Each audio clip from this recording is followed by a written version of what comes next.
जल है तो आने वाला कल है। अगर आपके पास जल है तो आपका आने वाला कल है, जल नहीं तो कल नहीं। आज विश्व जल दिवस है। पूरे विश्व में इस समय जल की जो किल्लत है, समस्या है, पूरे विश्व में अफ्रीका के कई देश में पीने का पानी उपलब्ध नहीं है। भारत में अगर देखें तो भारत के बड़े बड़े जो मेट्रो सिटीज हैं, बेंगलुरु हो गया, चेन्नई हो गया, दिल्ली हो गया, यहाँ पर टैंकर से पानी सप्लाई किया जा रहा है। उस देश में जहाँ पर मानसून में इतना जल प्राप्त होता है, अगर उसका हम स्मार्ट यूज करें, रिस्टोर कर लें, प्रिजर्व कर लें, तो हमें साल भर पानी की कोई कमी नहीं होगी। लेकिन भारत और विश्व के अधिकांश देशों में जिस तरीके से मनुष्य ने अपनी अज्ञानता, नासमझी, लालच में पानी का दुरुपयोग किया है, उससे पूरे विश्व में जल संकट आ गया है। SDG सतत विकास लक्ष्य का क्रमांक संख्या 6 पे ये दावा किया गया है कि सबको 2030 तक क्वालिटी वाइज गुणवत्तापूर्ण जल मिले, लोगों को एक quality wise drinking water available हो। आप समझ सकते हैं कि भारत में पानी की इतनी बड़ी किल्लत है। दिल्ली जैसे शहर में टैंकर से पानी आता, लोग लाइन में लग के पानी लेने के लिए खड़े रहते हैं। और वहीं बड़े बड़े मेट्रो सिटीज में जहां पानी पीने के लिए नहीं है, अगर आपके पास पैसा है तो लोग स्विमिंग पूल भी बनवाए हैं। तो पानी इस समय पूंजीवादी हो चला है। जिसके पास पैसा है उसको सब कुछ मिल रहा है, लेकिन जिसके पास पैसा नहीं है उसको पीने के लिए पानी खरीदना पड़ रहा है। और कितना गरीब आदमी कितना पानी खरीद सकता है? आप सपोज कीजिए, मान लीजिए कोई बिहार से, यूपी से, दिल्ली या कहीं अन्य बड़े शहर में नौकरी के लिए जाता है और उसके साथ उसकी फैमिली है, 4-5 बच्चे, और क्योंकि भारत में 4-5 लोगों को एवरेज ही माना जाता है, तो अगर हैं और गर्मी का मई जून का महीना है तो और जनरल बोगी में उनको टिकट तो मिलता नहीं, रेलवे में सीट, ट्रेन टाइम से आ जाए यही बड़ी बात है, सीट तो गरीब लोगों के लिए है ही नहीं। वंदे भारत को केवल स्टेशन पे खड़े होकर देख सकते हैं, वो भी प्लेटफॉर्म टिकट लेके। तो अगर वो मान लीजिए चालू बोगी में किसी तरीके से बोगी में पहुंच गए और ट्रेन आ भी गई तो चल रही है, दिल्ली जाना है सुल्तानपुर से दिल्ली, तो 14 से 15 घंटे लगते हैं अगर आप वंदे भारत दुरंतों में नहीं है तब।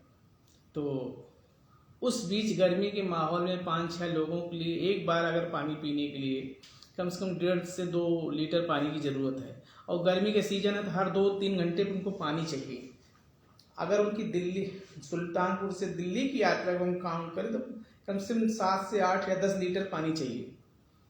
अब 10 लीटर पानी का अगर मूल्य जोड़ लिया जाए तो कम से कम 200-300 रुपये होते हैं। अब गरीब आदमी पानी कैसे पिएगा? बड़ा आदमी के लिए तो पानी आजकल क्या है कि बोतल से लोग खरीद के उसको प्रगतिशीलता समझ रहे हैं कि हम पानी खरीद के पी रहे हैं और हम प्रगतिशील होते जा रहे हैं। जी नहीं, आप प्रगतिशील नहीं रहे हैं। आप पानी को जिस तरीके से मिसयूज कर रहे हैं, हम लोग थोड़े थोड़े काम के लिए, गिलास धोने के लिए, बर्तन धुलने के लिए मोटर चला देते हैं, सबमर्सिबल चला देते हैं, मोटर चला देते हैं और पानी बहता रहता है। तो हम भारतीय भी जिम्मेदार हैं। हम पानी का उतना ही उपयोग करें, उतना ही उपभोग करें, कंज्यूम करें जितनी ज़रूरत हो। हम पता लगा नहाने के लिए मोटर चला के नहा रहे हैं, अगर हमारा काम 50 लीटर 100 लीटर पानी में हो जा रहा है तो हम क्यों 500 लीटर पानी का व्यय करें?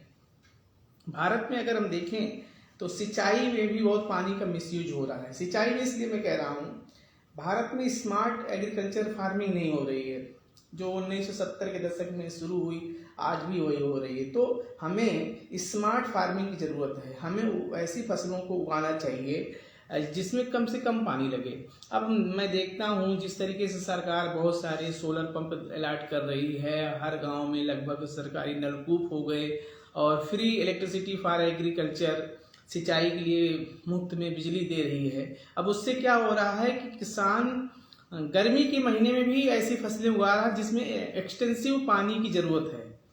वो हो सकता था वो मानसून समय में वो फसल लेता, लेकिन अब क्योंकि उसको फ्री बिजली मिल रही है तो उसको वो गर्मी के सीजन में भी वो फसल उगा रहा है। अब पहले जुलाई में धान की रोपाई होती थी हमारे यहाँ, अब क्या होता है कि लोग 15 जून से शुरू कर देते हैं। तो 15 जून से 15 जुलाई के बीच में जो मानसून की शुरुआत मानी जा सकती है हमारे उत्तर प्रदेश में 15 जुलाई 20-25 जुलाई के बाद ही 20 जून 25 जून के बाद ही बारिश होती है अच्छी। तो अब लेकिन लोग 15 जून से ही धान की रोपाई शुरू कर दे रहे हैं, तो पानी की जो कंज्यूम हो रहा है जिससे वाटर लेवल धीरे धीरे नीचे जा रहा है। एक समय बाद वाटर लेवल कितना, अगर इसी तरीके से पानी को हम निकालते रहे तो वाटर लेवल बहुत नीचे चले जाएगा। तो सरकार को सोचना चाहिए कि हम कृषि को बढ़ाने के लिए पानी का कहीं ऐसा तो नहीं हो रहा है कि हम उसका दुरुपयोग कर दे रहे हैं। हमें सोचना होगा, हमें ऐसी फसलें उगाना होगा जो ज़्यादा कमर्शियल फसलें हों, जिसमें कम पानी लगे, जिससे पानी हमारे पीने के लिए बचा रहे। पानी गए न उबरे मोती मानुष शून। अगर पानी है तो आपका जीवन है। हमारे शरीर का जो composition of our body is around 80% is water. 80% जो हमारी शरीर की बनावट है उसमें पानी की बहुत बड़ी भूमिका है। अगर हम पानी नहीं होगा तो हमारा जीवन नहीं हो सकता। हमें देखना होगा, ये भी देखना होगा कि जो हम उद्योगों में पानी का उपयोग होता है, क्या हम उससे वेस्ट वाटर, जो खराब पानी, अवशिष्ट पानी है, उसको रिसाइकिल करके हम उनका उपयोग कर सकते हैं उद्योग धंधों में। अगर ऐसा करें तो ऐसे बहुत सारे उद्योग धंधे हैं जिसमें फ्रेश वाटर यूज होता है और वेस्ट हो जाता है। तो क्या हम उद्योग धंधों में कूलिंग के लिए हम वेस्ट वाटर को रिसाइकिल करके इंडस्ट्री में यूज कर सकते हैं? अगर ऐसा हो तो बहुत सारे बड़े जल का एक बहुत बड़ी मात्रा बचाई जा सकती है। और सबसे बड़ी बात जो हमारी अज्ञानता, हम भारतीय बड़े सौभाग्यशाली थे। हमारे जो पूर्वज थे बहुत ही प्रबुद्ध थे, क्योंकि उन्होंने जो हमें जीवन देने वाले तत्व थे उनको एक धार्मिक पक्ष से जोड़ दिया था। जैसे वृक्ष की पूजा हमारे यहाँ सिखाई गई थी। हमें जल के देवता थे, वायु के देवता, मतलब हमारे जो जीवन के लिए आधारभूत जरूरतें थी उनको रिलीजियस एस्पेक्ट से जोड़कर उनको संरक्षण के लिए हमें सिखाया जाता था बचपन से कि इनको प्रणाम करो। जल को जब हम स्नान करने नदी में जाते हैं तो प्रणाम करके नदी में प्रवेश करते हैं। तो हमें जल के उससे क्या होता था कि लोग उसके प्रति समर्पण था, इज्जत थी। अब क्या, लोग पानी ही तो है, बह रहा है, बहने दीजिए। कोई अगर टोटी खुली है तो लोग ये नहीं कहते कि इसको बंद कर दो, उनसे कोई फर्क नहीं पड़ता। तो हमें जो हमारी जो आदत है पानी को बर्बाद करने की, अगर यही आदत बनी रही तो आने वाले समय में, अभी तो हम पानी खरीद के पी ले रहे हैं। दिल्ली में अगर आप प्रिपरेशन करते हैं तो 50 रुपए का 20 लीटर पानी मिलता है लगभग सभी स्टूडेंट के लिए। लगभग जितने मुखर्जी नगर मतलब जितने भी तैयारी कर रहे हैं बड़े बड़े शहर में, सब वही करते हैं। अब सपोज कीजिए कुछ दिन बाद अभी 50 में कल 100 में होगा, फिर क्या रेट होगा। पानी हम खरीद के पियेंगे तो फिर ये तो प्राकृतिक रूप से हमें मिलता है। हमें यमुना की बात हो रही सफाई, लेकिन कब होगी देखा जाएगा। तो विश्व जल दिवस के दिन आप लोग सोचें कि हमें जो हम पानी का, आप कुछ अगर नहीं कर सकते तो बस इतना करें, आप तालाब का बचाव नहीं कर सकते, आप जो नेचुरल वाटर रिसोर्स हैं उनका अगर आप संरक्षण नहीं कर सकते, प्रोटेक्शन नहीं दे सकते, तो आप मत कीजिए। लेकिन आप ये कर सकते हैं कि आप जो पानी का मिसयूज करते हैं, आप अगर आपका पानी का काम 100 लीटर में दिन भर का जो आपका रूटीन वर्क अगर 100 लीटर में हो जाता है तो आप 110 लीटर 120 लीटर का पानी का उपयोग न करें। उससे 20 लीटर पानी किसी और के लिए छोड़ दें। हो सकता है कि हमारे आने वाले कल के लिए वो 20 लीटर पानी उनको मिले, क्योंकि यही सस्टेनेबल डेवलपमेंट की अवधारणा है। सतत विकास, हम अपना वर्तमान का विकास करें लेकिन भविष्य के विकास को नुकसान न पहुंचाएं।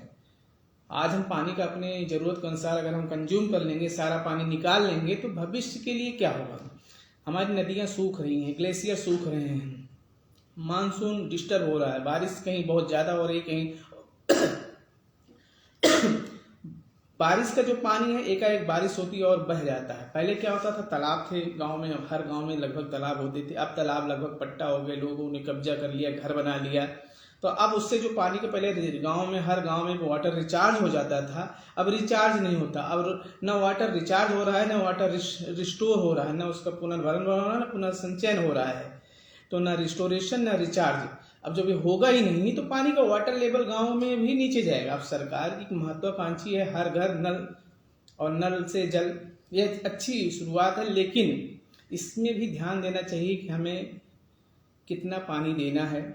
और हमें वाटर एजुकेशन की तरफ भी सरकार को स्कूल में, विज्ञापनों में हमें दिखाना चाहिए कि अगर हम पानी इसी तरीके से बर्बाद करते रहे तो आने वाले समय में हमारा भविष्य कैसे हो सकता है। इसके लिए कुछ अगर हमारे जो इससे एडवर्टीजमेंट होते हैं, प्रचार होते हैं, अगर उसका हम लेकर मीडिया में, चैनल्स पर, दूरदर्शन पर, विभिन्न जो टीवी चैनल हैं, अगर उस सरकार इसको प्रचारित करे तो देखिए जो युवा हैं, हम जैसे लोग, तो शायद उससे कोई प्रभाव न पड़े, लेकिन जो हमारे छोटे बच्चे हैं अगर उनको देखेंगे कि हमारे पानी का दुरुपयोग करने से हमारा भविष्य ऐसा होगा, तो शायद वो पानी के बचाव के लिए कदम उठाएंगे। तो जल है तो कल है, जल नहीं तो कल भी नहीं। और बिना पानी के आपके जीवन की संकल्पना करना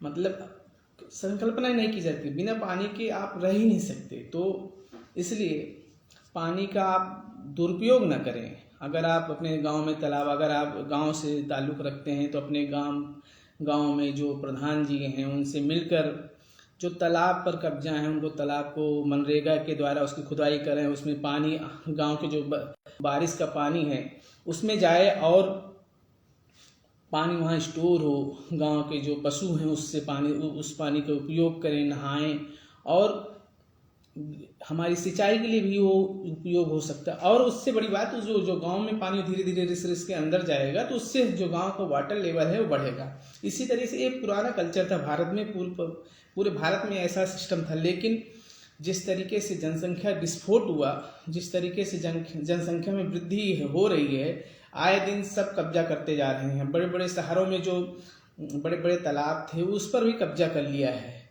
सुप्रीम कोर्ट का आदेश है, हाई कोर्ट के आदेश है, लेकिन उसका कोई पालन होता नहीं। जिसकी लाठी उसी की भैंस। अगर आपके पास ताकत है तो आप कुछ भी कब्जा कर सकते हैं भारत में।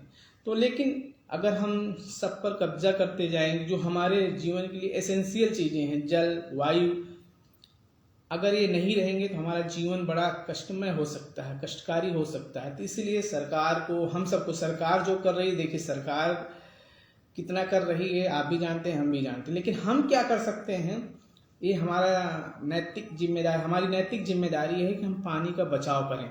सबसे मतलब पानी का, अगर इस जल दिवस में अगर हम कुछ करना चाहें तो हम उतने ही पानी को कंज्यूम करें जितनी ज़रूरत है। तो सबसे बड़ा यही होगा कि हम अगर आप सपोज कीजिए कि 20 लीटर पानी रोज़ बचाते हैं तो महीने का 600 लीटर पानी हो गया।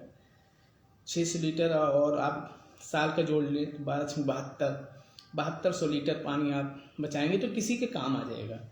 छोटी सी शुरुआत आपको, आपके समाज को, आपके देश को आगे ले जा सकती है। तो हमें अपने जो व्यवहारिक जो हमारी आदतें हैं उनको बदलना होगा। हमें ज़रूरत भर, क्योंकि ये सब चीज़ें अनलिमिटेड नहीं हैं। पहले क्या थी, पॉपुलेशन उतनी नहीं थी, पानी का रिचार्ज हो जाता था, हमारे पास तालाब थे, जो बारिश होती थी धीरे धीरे बारिश होती थी, पानी गांव में बहुत सारे पेड़ होते थे तो उन पानी रुक रुक के बहता था और नदी में बाद में पहुंचता था। अब क्या है कि बारिश हुई, सारे बारिश एकाएक पानी सब नदी में चला जाता है और नदी से फिर समुद्र में चला जाता है, तो वाटर रिचार्ज नहीं हो रहा है। इसलिए हमें सबसे पहले इंडस्ट्री में हम देखें क्या वेस्ट वाटर का पानी उपयोग कर सकते हैं। सेकेंड ऑप्शन है सरकार जो सिंचाई, इरिगेशन में इतनी सारी सब्सिडी दे रही है, सरकार इसको भी ध्यान रखना चाहिए कि अगर इस तरीके से हम फ्री बीज और सब्सिडाइज इलेक्ट्रिसिटी देंगे तो किसान क्या जो जलस्तर है गांव का पानी पीने के लिए है, क्या उसका सारा कंज्यूम करके सिंचाई तो नहीं कर लेगा। ये भी हमें ध्यान देना होगा। और हमें व्यवहारिक और एजुकेशन पर भी ध्यान देना। हमें वाटर के लिए विज्ञापन देना चाहिए, वाटर एजुकेशन की तरफ समाज को जोड़ना चाहिए। जो हमारे पर्यावरणविद हैं, जो हमारे जल के लिए, जल चक्र और जल बचाने के लिए काम कर रहे हैं, हमें जल चक्र हमारा डिस्टर्ब हो गया है। अब जल चक्र को भी मेंटेन करना चाहिए। क्या उसमें जो आर्टिफिशियल मीन्स जो मनुष्य के द्वारा डिस्टर्बेंस है उसको हम सही कैसे करें। जैसे जो नेचुरल कैलेमिटीज हैं, जो प्राकृतिक आपदाएं हैं, उसमें हम कुछ नहीं कर सकते, लेकिन जो मानव निर्मित आपदा है उसको तो हम सही कर सकते हैं। तो मानव निर्मित आपदा को कैसे मिनिमाइज करें, कैसे उसको कम न्यूनतम करें और जल चक्र को हम अपनी तरफ से उसको डिस्टर्ब न करें। अगर हम अपनी तरीके से जल चक्र को संरक्षण दें तो ये निश्चित है कि जल चक्र प्रकृति हमारा संरक्षण करेगी। अगर हम प्रकृति का साथ देंगे तो प्रकृति हमारा साथ देगी। अगर हम प्रकृति का विरोध करेंगे तो प्रकृति हमारा विरोध करेगी। तो निर्णय आपका है कि आप प्रकृति का साथ चाहते हैं या प्रकृति का विरोध। आप प्रकृति नेचर के साथ चलना चाहते हैं, नेचर की गोद में रहना चाहते हैं कि केदारनाथ जैसी आपदा चाहते हैं। अगर आप ज़रूरत से ज़्यादा किसी पहाड़ को खोदेंगे तो पहाड़ भी आपको छोड़ेगा नहीं।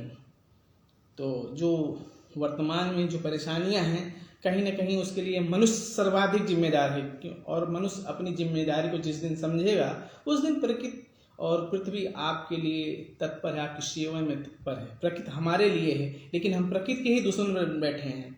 तो जल दिवस पर ये हम ये कर सकते हैं। देखिए, हम लोग की जीवन सबका व्यस्त है, हम ये नहीं कहेंगे कि आप जाएं गांव में तालाब बनवाएं, लेकिन हम अपने तरीके से अपने घर में जो ज़रूरत भर पानी, अगर हमारा बर्तन धुलने का 1 बाल्टी 2 बाल्टी में काम हो जा रहा है तो हम पूरा मोटर न चलाएं, जितनी ज़रूरत है उतना उपयोग करें। नहाने में हम देख सकें कितना पानी हमारे लिए ज़रूरत है, उतना ही पानी का उपयोग करें।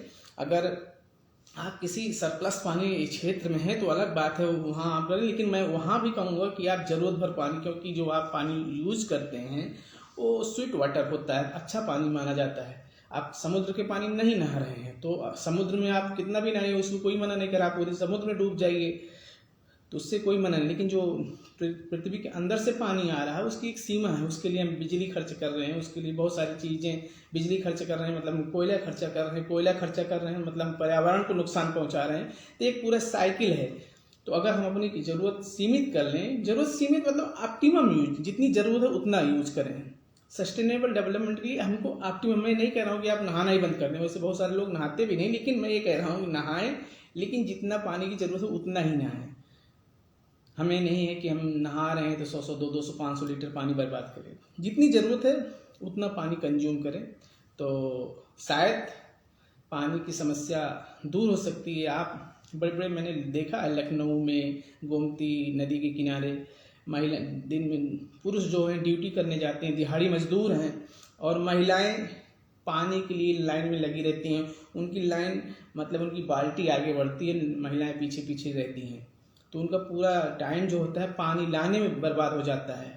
तो हम जिसके घर में भाई बड़े बड़े समरसेबल हैं उनकी बात नहीं कर रहा हूँ, लेकिन मैं उनकी बात कर रहा हूँ जिनके पास पीने का पानी नहीं है, जो लाइन में लगकर पंक्ति में लगकर 1-1 घंटा 2-2 घंटा पानी के लिए इंतजार कर रहे हैं। हमें उनके बारे में भी सोचना होगा। हमारी जिम्मेदारी है, हम सभी एक समाज के एक चेन है, एक श्रृंखला के कड़ी हैं। तो हमें सोचना होगा कि हमें अपने तरफ से ऐसा क्या हम कर सकते हैं जो पानी को बचाए।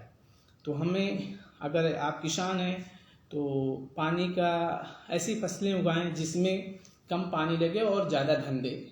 ऐसी फसलें हैं जेनेटिक मॉडिफाइड जो क्रॉप है उस पर करें, कमर्शियल फार्मिंग करें। और हमें देखना होगा कि कम पानी, जो वाटर लेस कंजम्पशन करें, कम पानी का उपयोग करें। ऐसी फसलों का अगर हम लगाएं तो उससे जल बच जाएगा, और जल बचेगा तो हमारा जीवन बच जाएगा। जल है तो जीवन है, जल नहीं तो जीवन नहीं। क्योंकि ये बात हमारे यहाँ तो बहुत पहले से बात कही, बिन पानी गए न उबरे मोती मानुष सुन। तो हमें, अगर हमको सरवाइव करना है, जीने के लिए नहीं, हमें सरवाइव करने के लिए पानी की ज़रूरत है। नहीं तो हमारा फिर जीवन ही क्वेश्चन हो जाएगा, हमारा अस्तित्व ही संकट में हो जाएगा। और अभी भी बहुत सारी जगहों पर जब एक्सट्रीम पानी की कमी होती है तो लोग लाइन लगी रहती है, टैंकर से पानी सप्लाई करना पड़ रहा है। दिल्ली जैसे शहर में मैं देखा हूँ, मैं खुद देखा हूँ कि मैं साउथ दिल्ली छतरपुर एरिया में पानी टैंकर से पानी सप्लाई होती है, उसके लिए अलग से उसको चार्ज देना पड़ता है। तो ऐसा दिन हमें अपने गांव में, अपने शहर में देखने को न मिले। इसके लिए हम जो कर सकते हैं करें। सरकार को करना चाहिए, ग्राम प्रधान को करना चाहिए कि अपने गांव में पानी के लिए इतनी व्यवस्था करें, जब बारिश हो तो इतना पानी रिस्टोर कर लें कि हम गांव में उस पानी से पूरे साल भर का कम से कम पानी पीने के लिए तो रिस्टोर कर लें। तो आशा करते हैं कि हम सभी लोग पानी के प्रति वफादार बनेंगे, पानी के प्रति कृतज्ञता ज्ञापित करेंगे और पानी का संरक्षण संचयन करेंगे। Thank you.